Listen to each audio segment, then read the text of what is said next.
Everyone, সবাই কেমন আছো? হ্যাঁ হ্যাঁ, জানি মেলা শেষ হয়ে গেছে, কিন্তু তোমরাই বলো ফ্যামিলির সাথে মেলায় না গেলে মেলাটাই তো ইনকমপ্লিট। চলো পুরো ভিডিওটা দেখতে থাকো। তো প্রথমে আমরা মেলায় ঢুকে পায়ে পায়ে করে ঘুরতে থাকি। প্রথমে ছিল আমার কাকা আর কাকিমা। আর জানো তো মেলাতে এবছরে এত সুন্দর সুন্দর বাচ্চাদের রাইডে ছিল, নিজেই মনে হচ্ছিল যেন বাচ্চাদের টিকিট কেটে এর মধ্যে ঢুকে যায়। আর আমার ঢোঙর অবস্থা দেখেছো, ওই রাইডটাতে চেপে যে এত মজা পেয়েছে। আধা ঘন্টার মতো সময় ছিল রাইডটাতে। আরও বারবার ওপরে যাচ্ছে নামছে, স্লিপ কাটছে। আর দেখো চারিদিকে কি সুন্দর করে বল ছিটানো। আর জানো তো আমাদের বেলায় তো এইসব রাইড কিচ্ছু ছিল না। তো আবার কেন জানি না মনে হয় যেন ছোট হয়ে যায়। আর ওর অবস্থা দেখেছো, মানে ও যে সেদিনকে কি মজা করেছে, তোমাদেরকে ভিডিও করে আমি শেয়ার করলাম, কেমন লাগছে অবশ্যই জানিও। আর সেদিনকেও এত পরিমাণে ড্রেস নোংরা করেছে, কি বলবো তোমাদেরকে।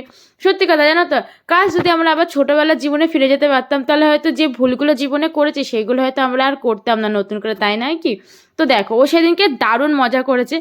আর মেলায় কারা কারা গেছিলো আমাকে অবশ্যই জানি। আর এই রাইডটার কথা মনে পড়ছে, কোন বইয়ে কোন মুভিতে এই রাইডটা দেখেছো আমাকে অবশ্যই কমেন্ট করে জানি। আর এটা কিন্তু বড়দের না, ওটা কিন্তু বাচ্চাদের। তারপরে খেয়েছিলাম মথুরা কেক, তারপরে আমি আরও একটা মথুরা কেক নিয়েছিলাম।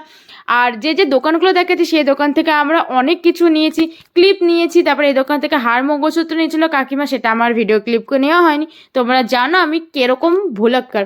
আর মেলা মানেই তো কসমেটিকের জিনিস, খাওয়া দাওয়া, এইগুলোই তো মেলা। আর জানো তো আমি কেন জানি না এখন এই রাইডগুলো সামনে আসলে না বিভৎস মাথা করে, কিন্তু আমি বিয়ের আগে প্রত্যেকটা রাইডে চাপতে পারতাম।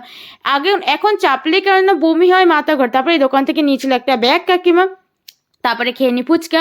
আর জানো তো এদেরকে প্রথমে আমি ব্লগে অ্যাড করতেই ভুলে গেছি, কাকা কাকিমা বৌমণি ঢঙি, একটা কাকি ছিল আমার মা, সবাই একসাথে গিয়েছিলাম। তোমরা তো জানো আমরা যেখানে যাই না কেন পুরো গ্রুপটা, মানে আমার ফ্যামিলির পুরো গ্রুপটা একসাথে যায়। তারপর এখান থেকে বাদাম নিমকি সব কিছু কিনে আসলে, জিলিপি। আর জানো তো শিবপুরে ঠাকমাটার কাছে ঘুগনি না খেলে আমার মানে মনে হয় যেন মানে কিছু ভালোই লাগে না। তো কাকা কাকিমাকে টাটা করে চলে যায়।